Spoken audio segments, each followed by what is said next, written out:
계속해서 여러분들에게 제가 하는 이야기죠. 예수님께서 하셨던 이 팔복의 말씀이 우리들에게 진짜 복으로 느껴지는가?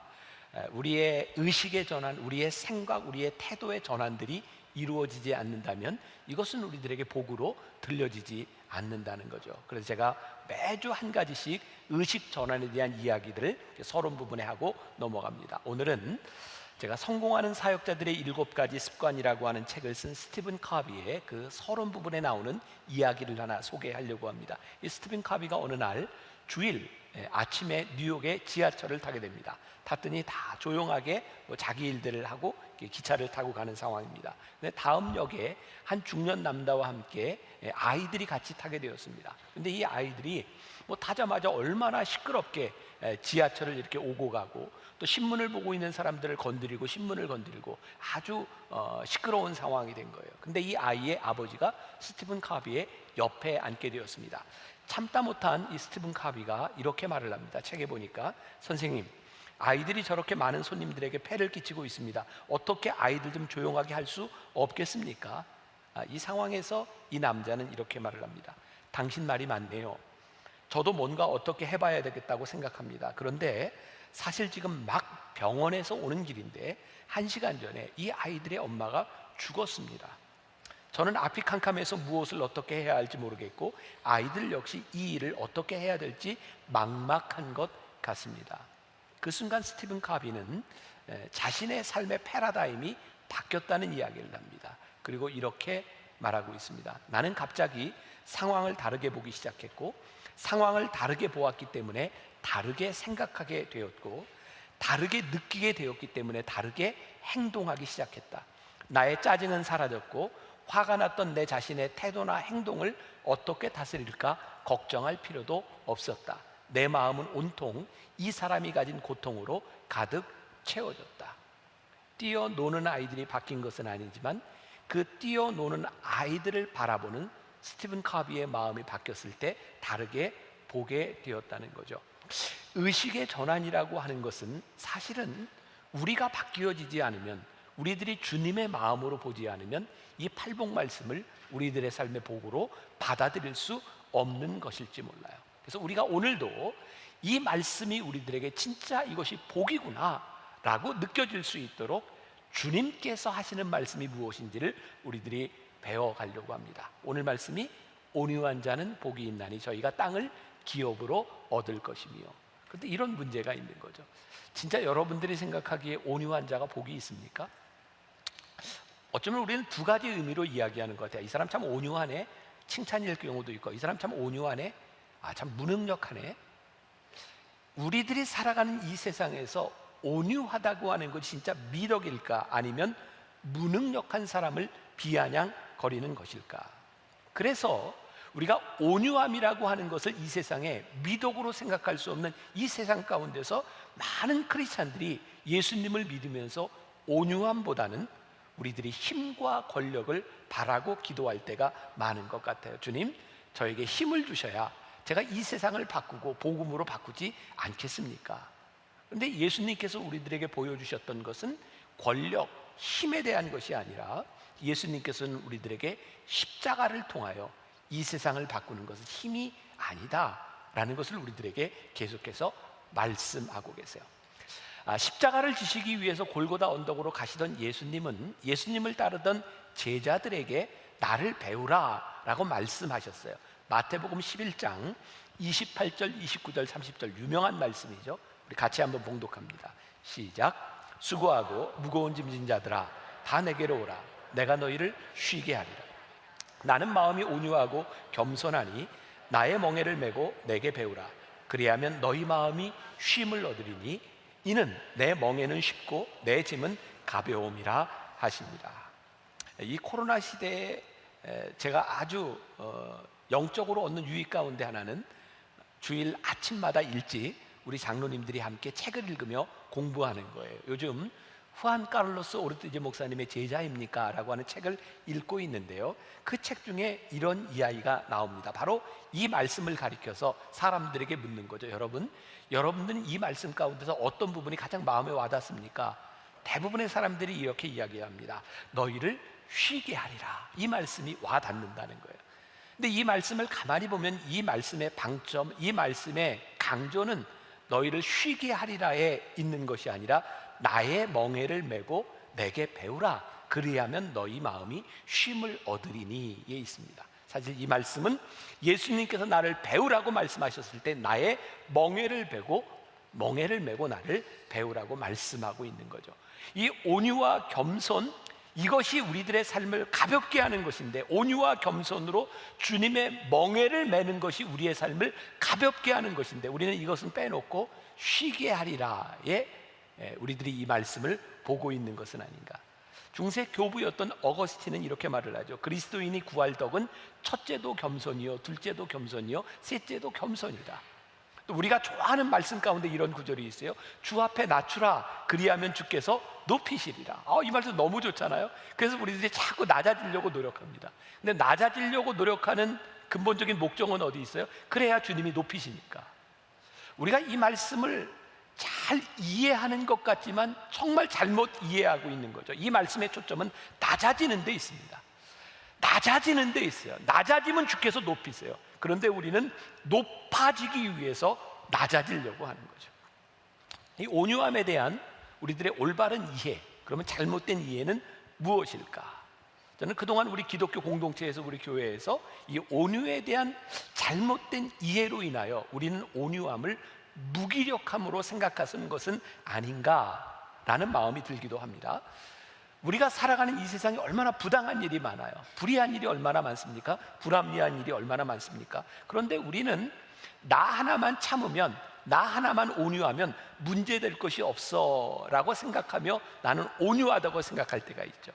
물론 세상에서 내가 참으면 해결되는 좋은 일들이 참 많이 있습니다. 그러나 내가 참으니 그것으로 인하여 이 세상에 여전히 불의가 왕성하게 일어날 수도 있는 거죠. 아마 저와 여러분들이 동일한 그런 고민이 있을 것 같아요. 저도 30년 넘게 목회를 하면서 늘 제 마음 가운데 그런 고민, 갈등이 있는 거죠.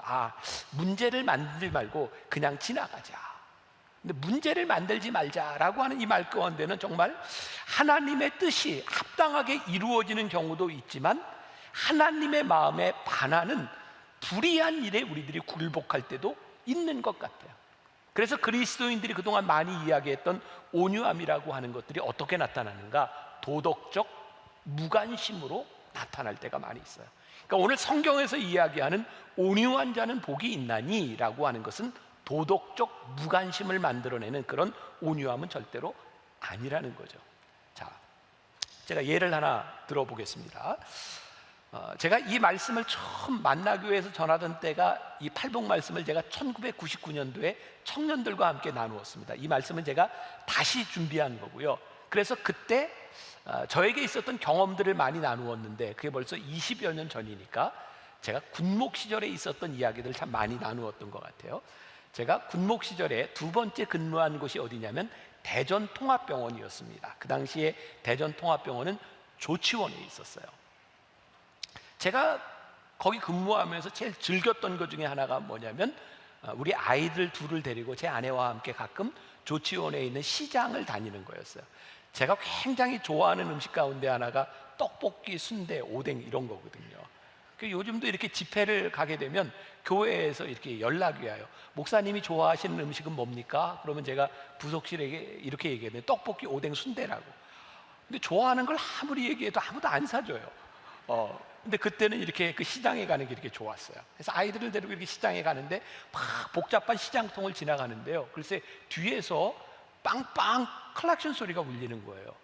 아니 세상에, 이렇게 사람들이 바글바글 지나가는데 차가 뒤에서 빵빵거리고 온다고 하는 것은 너무 무리하다는 생각이 들었어요.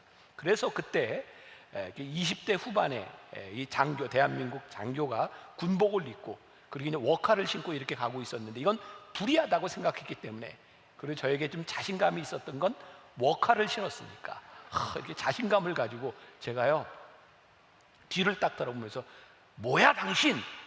그리고 이야기를 했거든요. 근데 진짜 이게 영화에서나 볼 법한 일인데요, 제가 뒤를 딱 소리를 치고 이렇게 돌아봤을 때 어떤 사람, 그 차에 타고 있는 사람이 창을 이렇게 열면서 딱 내다보는데 온몸에 문신이에요. 그때 제가 당신 뭐야? 라고 했는데 갑자기 온유해졌어요. 그리고 제가 그 자리를 벗어났어요. 여러분들에게 한번 물어봅시다. 온유한 거예요? 비겁한 거예요? 비겁한 거죠. 그런데 우리는 이런 비겁함을 때때로 우리들이 온유함이라고 생각할 때가 많이 있어요. 요즘 저희들이 드린 이 예배, 만나교회, 그리고 제가 어느 정도 이 교계에 영향력 있는 사람이 되었습니다. 그래서 오늘 예배를 드리고 이 메시지가 근데 어떤 신문사에서 이렇게 모니터링을 하다가 특별한 게 있으면 그 다음날 바로 기사로 나올 수 있는 그런 영향력을 가지고 있어요.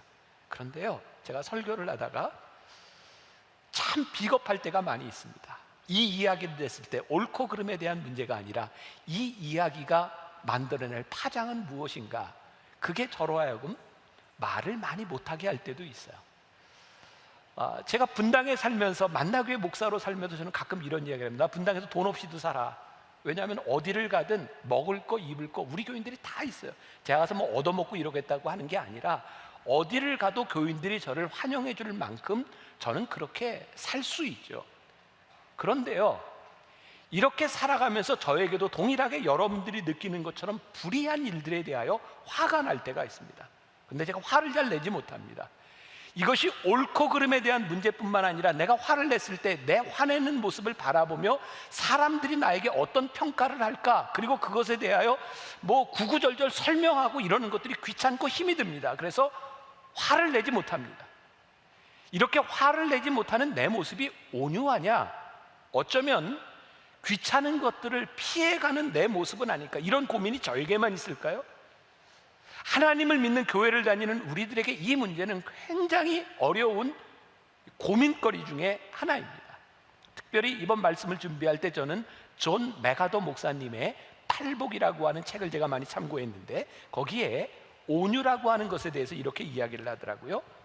온유함은 온화함과 부드러움과 억제된 성품일 뿐 연약함은 아니다. 온유함은 제어된 힘이다. 온유함은 무기력을 의미하지 않는다. 마음을 다스리는 것이 온유함이다. 온유함은 이렇게 말한다. 나 스스로는 모든 것이 불가능합니다. 그러나 하나님으로서는 모든 것이 가능합니다. 온유함은 또 이렇게 말합니다. 나를 위해서는 아무것도 변화하지 않습니다. 그러나 하나님을 위해서는 내 생명을 바치겠습니다. 온유함은 단순히 내 본성에 굴복하는 그것이 아니라 내 본성을 억제하고 그것을 다스릴 때 나오는 것, 그것이 온유함입니다. 내 본성에 굴복하는 것은 약함이고 그것을 극복하는 것이 온유함이다. 그러므로 진정한 온유함은 자기를 부인함으로 인하여 나오는 것이 온유함이다.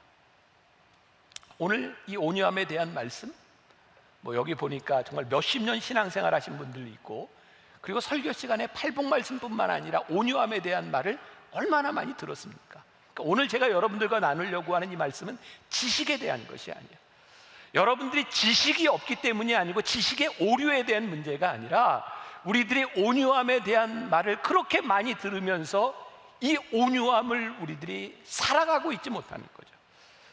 하나님께서 우리들에게 말씀하시는 이 온유함이 하나님 나라의 다스림을 가능케 하는 그 일들인데, 우리들이 그렇게 살아가지 못하는 것 때문에 우리들이 같이 고민하고 아파하고 이 말씀을 같이 우리들이 묵상해야 되는 이유이죠. 제가 첫날 이 시리즈를 시작하면서 여러분들에게 했던 말이 있습니다. 팔복 말씀은 혁명이 아니라 개혁입니다. 기억나십니까? 혁명과 개혁의 차이는 무엇인가요? 혁명은 다른 사람을 바꾸려고 피를 흘리는 것이 혁명이고, 개혁은 내가 바뀌어지는 것이다. 오늘 이 온유함은 다른 사람들의 문제에 있는 것이 아니라 하나님 앞에서 내가 어떻게 바뀌어지느냐를 통하여 우리들에게 와지는 것이에요. 존 메가더 목사님이 아주 또 인상적인 이야기를 했습니다. 온유함에 대하여 온유함은 거룩한 하나님께 대한 반응이다, 이렇게 말을 하고 있어요. 뭐 제가 이제 원어를 여러분들에게 설명하고, 제가 원어를 공부하지는 않았으니까 여기 온유함이라고 하는 말이 애통함, 심령의 가난함과 같은 어근에서 이야기를 하고 있다 그래요. 상한 심령은 나의 죄에 대하여 초점을 맞춘다면, 온유함은 하나님의 거룩함에 초점을 맞춘다는 거예요. 조금 더 설명할게요. 심령이 가난하다고 하는 것은 내가 죄인이기 때문에 내 마음속에서 애통하는 거죠. 그런데 온유한 것은 내 속의 죄에 대한 문제가 아니라 하나님의 거룩하심 앞에서 서게 될 때 나에게 와지는 것이 온유함입니다. 하나님의 거룩하심 앞에 섰을 때 이 거룩하심 앞에서 나에게 나오는, 다른 말로 하면 길들여지는 성품이 무엇인가? 여러분들 중에 욕망에 길들여진 사람이 있어요? 중독에 길들여진 사람이 있어요? 그 행동이 나옵니다. 온유함은 하나님의 거룩하심 앞에 내가 섰을 때 그 거룩하심 앞에서 나에게 나오는 행동이 온유합니다. 이 말씀 준비하던 이 시리즈 기간에, 제가 준비하던 기간에 우리 교회 묵상팀이 제가 설교 원고를 읽고 몇 가지 묵상글들을 보내주셨어요. 근데 그 중에 그게 여러분들의 이야기일 것 같다라는 글이 있는데 읽어드릴까요 말까요? 그렇게 원하시는 것 같질 않아요. 읽어드릴까요 말까요? 네, 읽어드릴게요. 자, 그냥 여러분들의 이야기로 알고 한번 이렇게 들어보세요. 내가 몇 년 전 새벽 기도를 다닐 때의 일이었다. 새벽 기도를 마치고 집에 가는 길에 집에 식빵이 필요하다는 것이 생각나서 동네 일찍 문을 연 빵집에 들려 식빵을 사려고 했다. 그런데 그 빵집에 혼자 있던 직원이 아직 계산하는 사람이 안 나와 빵을 팔 수 없다는 것이다. 그 식빵은 아침에 만든 것도 아니고 전날 팔고 남은 식빵이었는데 급한 김에 그 하루 지난 빵이라도 사려 한 것인데 계산안이 없다는 이유로 빵을 사려면 다시 오든가 아니면 기다리라고 하는 말에 화가 났다. 직원이 출근하는 시간을 맞추려면 2시간 가까이 기다려야 했다. 아니 고작 3,000원밖에 하지 않는 식빵 하나 사는 건데, 그것도 현금을 주고 오겠다는데 같은 직원이면서 기다렸다가 그 돈을 계산하는 직원에게 전해주는 것이 무엇이 어렵다고 이렇게 고객을 힘들게 하지 하는 생각에 직원에게 호통을 쳤다. 하루 지난 식빵을 급하게 사겠다는데 같은 직원이면서 식빵값 3,000원을 전해주지 못하겠다는 것은 고객을 그 시간까지 기다리게 하는 아주 나쁜 횡포예요. 그냥 두고 볼 수 없으니 사장에게 일러 바로 잡아야겠어요. 이름이 어떻게 되죠? 하면서 화를 마구 냈다. 직원이 끝까지 의견을 굽히지 않았고 나는 씩씩거리며 집에 갔다가 9시가 넘어 다시 빵집에 가서 사장을 만나 자초지종을 이야기하기 시작했다. 빵집 사장은 다 이야기를 공손히 듣고선 얼마나 마음이 상했냐면서 아침 일찍부터 찾아오신 고객에게 응대가 분명히 잘못되었다는 것을 아르바이트생에게 일러주었고 하니 마음을 풀라고 하는 것이 아닌가. 뭔가 얼떨떨한 기분이 들던 중에 빵집 사장은 아침에 갓 구운 빵이라면서 서비스로 얹어주고 앞으로 그런 일이 없을 것이고 손님을 기억하니 앞으로 더 잘 챙겨드리겠다고 연신 고개를 숙이며 말하는 것이다. 그렇게 빵집 사장에게 인사를 받으며 빵을 들고 나오는데 기분이 묘했다. 분명히 옳은 일이라고 당당히 따지려고 했는데 이미 알고 있던 사장이 자신의 그 긴 불평을 다 들어주고 낮은 자세로 직원의 실수라면서 빵까지 챙겨주니 딱히 할 말이 없었던 것이다. 그때 빵집 사장의 목에 걸린 십자가가 기억이 났다. 그래, 십자가는 저렇게 행동하는 사람에게 있을 때 더 빛이 나는 거야. 그러면 나는 새벽에 가서 무엇을 기도하고 왔지? 하는 생각에 많이 부끄러웠다. 이게 특별한 얘기인가요? 아니, 우리들이 생활에서 얼마든지 부딪힐 수 있는 우리들의 삶의 이야기고, 이 일에 화가 난다고 잘못된 일이 있는 거예요? 아니요, 우리는 이런 일에 충분히 화낼 수 있다고 생각합니다. 그런데요, 충분히 화낼 수 있는 이 일이, 나의 감정에 대한 일들이 하나님의 거룩하심 앞에서 비추어졌을 때 이 행동이 어떻게 되는가? 이 얘기를 들으니 예수 믿는 게 너무 힘든 거예요. 오늘 아침에도 우리 장로님들과 함께 책을 읽고 공부를 하는데 어떤 장로님이 그런 얘기를 했어요. 그 책에 나오는 이야기들이 하나도 틀린 게 없고 너무너무 쉬운 이야기인데 이 쉬운 이야기대로 살려고 하니 너무 힘이 듭니다. 여러분, 예수 믿는 거 참 힘듭니다. 우리가 말씀대로 살아가는 것이 결코 쉽지 않습니다. 하나님의 말씀대로 살아가는 것이 나에게 복이구나, 말씀대로 살아가는 것이 나에게 축복이구나, 이 믿음이 없다면 우리가 하나님의 말씀대로 살아가는 것이 너무 어렵고 힘든 것으로 끝날 수밖에 없는 거예요. 온유한 자는 복이 있나니 저희가 땅을 기업으로 얻을 것이며, 이 온유함이 우리들에게 진짜 복으로 느껴지지 않는다면 말씀대로 사는 건 쉽지 않은 일이에요. 다시 마태복음 11장으로 넘어가서 수고하고 무거운 짐진 자들 29절 말씀 보니까 나는 마음이 온유하고 겸손하니 나의 멍에를 메고 나를 배우라. 예수님이 배우라 그러셨어요. 나의 멍에를 메고 나를 배우라. 그런데 이때 예수님이 보여주셨던 많은 행동들 가운데서 우리들이 배워야 될 예수님의 모습들 가운데 예수님의 온유함이 어떤 것이었는가? 우리 지난번 시리즈의 아프니까 복음이다 기억나세요? 우리가 7화, 예수님이 7번 화 있을진저 말씀하셨던 사두개인들과 바리새인들과 서기관들을 향하여 화 있을진저, 이 독사의 자식들아. 예수님 말이 너무 험해.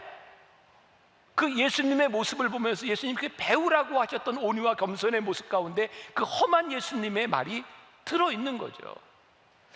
마가복음 10장 14절에 보면 예수님은 제자들을 꾸짖으시며 이렇게 말씀하십니다. 예수께서 보시고 노하시어 이르시되 어린아이들이 내게 오는 것을 용납하고 금하지 말라. 하나님의 나라가 이런 자의 것이니라. 예수님이 노하셔서 제자들을 꾸짖으셨다는 거예요. 근데 예수님이 노하시고 꾸짖으시고 화 있을진저라고 말씀하셨던 그 예수님의 노하심 가운데서 예수님은 참 많은 손해를 봅니다. 예수님이 노하셨던 이유 가운데 하나는 하나님의 거룩하심 앞에서 그것이 잘못되었기 때문에 예수님은 지적하셨고, 그것으로 인하여 그때부터 사두개인들과 바리새인들과 서기관들이 예수님을 죽이려고 모의합니다. 아이들이 내게 오는 것을 금하지 말라고 노하시며 제자들에게 꾸짖으심으로 인하여 예수님은 힘든 일을 겪으셔야 됐어요. 왜? 좀 쉬어야 되는데 쉬지 못합니다. 아이들을 돌봐야 되는 거예요. 그러니까 예수님이 행하셨던 이 일들 가운데 무엇이 있는가? 하나님의 거룩하심이 있는 거예요. 진정한 교회의 영성, 교회가 살아있는 것은 뭐냐면 하나님의 마음으로 인하여 우리들이 무엇을 하고 있는가. 그러니까 교회는요, 진정한 교회는 특별한 권력과 돈에 있는 것이 아니라, 돈과 권력의 특별 대우를 받아야 되는 것이 아니라 관심이 필요한 사람들과 하나님의 마음이 있는 곳에 우리의 관심이 가야 되는 것이 교회인 것이죠. 근데 여러분들 착각하지 마십시오. 우리 주님은 힘들고 아프고 어리고 고아와 과부들만을 돌보신 것이 아니라 돈 많은 자를 돌보셨어요. 돈 많은 자들 기뻐하세요. 삭개오를 향해서 예수님께서 삭개오야 내려와라, 오늘 내가 내 집에 유하여야 되겠다. 예수님의 관심은 돈이 아니셨어요. 돈을 가지고 있으나 그의 삶의 궁핍함을 보셨죠. 니고데모, 그 당시에 권력과 돈을 가지고 있었던 니고데모에게 거듭남에 대해서 말씀하셨고, 그리고 부자 청년 관원에게 내 것을 다 팔고 나에게 오라. 그리고 모든 부자들에게도 예수님은 동일한 관심을 가지고 계셨어요. 어제 새벽 제가 이 말씀 원고를 이렇게 쭉 보는 중에 제 속에 그런 고백이 있었어요. 하나님, 진짜 복음이 답이고 하나님의 말씀이 답입니다. 그럼 지금, 우리 나라가 늘 그랬던 것 같아요. 정권이 바뀌고 안 바뀌고 이게 뭐 진보고 보수고 이런 것을 떠나서 우리는 참 많은 갈등과 미워함을 우리들이 가지고 있었던 것 같아요. 지금도 동일한 현상들이 나타나는 거예요. 이번에는 어떤 문제가 불거졌어요? 부동산법으로 인해서 임대인과 임차인, 가진 자와 못 가진 자, 그리고 지금 가장 큰 이슈가 되고 있는 차별금지법, 차별하면 안 된다와 그런 법을 만들면 안 된다. 우리는 끊임없이 법을 만들고 있죠.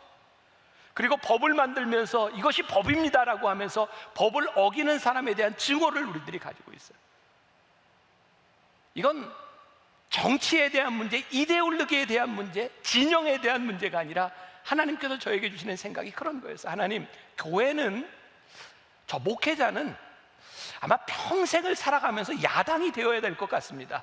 어떤 정권에 대한 문제가 아니라 하나님의 말씀 앞에서 복음에서 어긋나는 거에 대해서 우리들이 분명히 말할 수 있어야 하는데, 하나님은 가진 자와 못 가진 자의 그런 대립적 구도를 말씀하신 것이 아니라 가진 자가 어떻게 하나님의 거룩하심 앞에서 온유하게 살아갈 것이며, 가지지 못한 자가 어떻게 하나님의 거룩하심 앞에서 이 세상을 바라볼 것인지를 말씀하고 있지, 법으로 이야기하는 것처럼 비겁한 일이 없다고 생각해요. 법을 만들어 놔면 법대로 해. 근데 하나님은 우리들에게 법대로 하라고 말씀하시지 않거든요. 하나님의 거룩하심 앞에서 내가 어떻게 살아갈지. 그래서 제 마음에 요즘 계속 그런 생각이 드네요. 그래, 복음이 답이구나. 지금 우리가 안고 있는 이 사회의 문제들, 교회가 해야 될 일들이 뭐냐면 진짜 복음 앞에 다시 서는 일이고, 하나님의 말씀 앞에 우리들이 서는 일이고, 하나님의 거룩하심 앞에 교회가 서야 이 세상을 움직이고 우리들이 바로 갈 수 있을 텐데, 교회가 그것하고 있지 못하는 거구나. 온유함, 하나님 앞에, 하나님의 거룩하심 앞에 우리들이 어떻게 서는가에 대한 문제이구나. 그런데 오늘 온유한 자에게 주시는 복을, 이제 결론으로 갑니다. 너희들이 땅을 차지하리라 말씀하고 있어요. 갑자기 그런 생각이 들어요. 예수님 영적으로 잘 흐르다가 결국은 땅입니까? 온유한 자는 복이 있나니 그들이 땅을 기업으로 얻을 것임이라. 예수님이 지금 우리들에게 타협을 하고 계시나요? 너희들이 이렇게 살아가면 그래, 너희들이 땅을 얻을 거야. 근데 오늘 예수님께서 말씀하시는 너희들이 땅을 기업으로 얻을 것임이라고 하는 이 의미가 우리들에게 분명히 와질 때, 아, 이 말씀이 복이구나 라고 느껴질 것 같아요. 제 이야기를 하나 더 합니다. 제가 군대에서 훈련을 다 마치고 자대에 배치를 받았어요. 제가 자대에 배치를 받았던 것은 25사단, 저기 임진강 쪽에 있는 전방 부대였습니다. 제가 군목이라고 하는 특성을 가지고 있었기 때문에 이제 처음 배치를 받고 지휘관에 가서 신고를 해야 되는데, 저는 목사였기 때문에 그냥 주일날 교회에 나오는 연대장에게 제가 가서 이제 신고를 하도록 되어 있었어요. 제가 부대에 조금 일찍 들어갔고요. 전방 부대를 처음 들어갔는데 그 당시 전방 철책, 이게 좀 이렇게 살벌하죠. 저 처음 들어가 봤는데, 근데 그날 저를 처음으로 맞아준 사람이 일직사령이었습니다. 여자분들 죄송합니다, 군대 얘기해서. 근데 그 일직사령이요, 그 전방 부대에서 연대 본부에서 이제 지키는 이제 사령이죠. 제일 중요한 사람이에요. 아주 깡마른 체구에 머리가 하얀, 그리고 여기에 완장을 찼는데 노란 완장에 빨간 줄이 가 있는 완장을 찼어요. 근데 그분이 정복과장이었어요. 정복과장. 그분이 저를 처음 보자마자 나 정복과장이요, 나 불교신자야. 제가 나이가 어렸지만 목사한테 대놓고 그렇게 반말하는 사람 쉽지 않았습니다. 그 사람이 저에게 처음으로 반말로 이야기했고, 딱 나 불교신자요라고 하는 말 가운데 벌써 이렇게 딱 적대감이 느껴지는 거죠. 그리고 교회에 왔는데 신우회원들이 저에게 이야기를 합니다. 목사님, 우리 부대에서 신앙인들에게 제일 힘든 사람이 그 정복과장입니다. 가까이 하지 말라는 거예요. 제가 26살에 군대를 갔는데, 목사가 돼서 군대를 갔는데, 왜 이 어린 목사에게 하나님이 그런 마음을 주셨을까요? 가장 힘든 사람을 친구로 만들어라, 그런 마음이 들었어요. 그래서요, 저는 참 놀라운 일을 경험했는데, 제가 그 일직 사령들 이렇게 상황실이 이렇게 있는데요, 그 정복과장이 그 상황실에 있을 때마다 제가 위문을 갔어요. 사탕과 커피를 가지고. 그리고 저에게 놀라운 경험은, 야, 복음으로도 마음이 잘 녹지 않는데 사탕과 커피로 마음이 녹는 거예요. 그분하고 관계가 좋아졌어요. 그리고 참 놀라운 것은요, 그분은 나의 적이야 라고 생각할 때, 그분은 나를 힘들게 하는 사람이야 라고 생각할 때 나는 늘 그 사람을 피해 다녀야 됐어요. 근데 그 사람이 나의 친구가 되니까 내가 밟는 모든 땅이 다 내 땅이더라고요. 혹시 여러분들 가운데 누군가 정말 그 사람 때문에 힘들어서 이 교회 현관문을 들었을 때 늘 이쪽으로만 들어오고 이쪽으로 들어올 수 없는 사람이 있다면, 여러분들은 이만큼의 땅을 잃어버린 사람. 저에게 이 말씀이 이게 놀라운 축복이구나. 온유한 자에게, 하나님의 거룩하심 앞에, 하나님의 말씀 앞에 서는 자들에게 이 온유함으로 관계들이 회복되기 시작할 때, 내가 밟는 모든 땅들이 하나님이 주시는 위대한 기업이요, 위협이에요. 나에게 축복이 되는 것이구나. 우리 기독교인들에게 이 팔복 말씀, 온유한 자는 복이 있나니, 이 말씀이 온유한 자로 사는 게 왜 복이냐면, 온유한 자가 밟는 모든 땅이 하나님께서 나에게 허락해 주신 그 땅이기 때문에 나에게 이것이 큰 축복입니다. 여러분들에게 이 축복이 임하기를 간절히 소원합니다. 여러분들이 만나는 사람, 여러분들이 만나는 그 땅이 하나님께서 여러분들에게 주신 축복의 땅이 되는 것, 그것보다 우리들에게 더 큰 축복이 있어요. 우리가 땅을 사가지고 소유해야 얼마나 많이 소유하겠습니까? 근데 내가 밟는 모든 땅이 하나님이 나에게 주시는 기업이 되는 것, 이것이 우리들에게 얼마나 큰 축복이겠습니까? 오늘 이 팔복 말씀이 여러분들에게 그 복이 되기를 주님의 이름으로 간절히 축원합니다. 우리 같이 이제 찬양했으면 좋겠는데, 오늘 말씀하고 영 이렇게 잘 안 맞을 것 같은 찬양이에요. 예배자라고 하는 책입니다. 아무도 예배하지 않는 그곳에서 주를 예배하리라. 아무도 찬양하지 않는 그곳에서 나 주를 찬양하리라. 내가 밟는 모든 땅 주를 예배하게 하소서. 우리가 온유한 자가 되어서 하나님을 예배하고 찬양하는 자가 될 때 내가 밟는 모든 땅이 주를 예배하게 하소서. 이것이 축복입니다.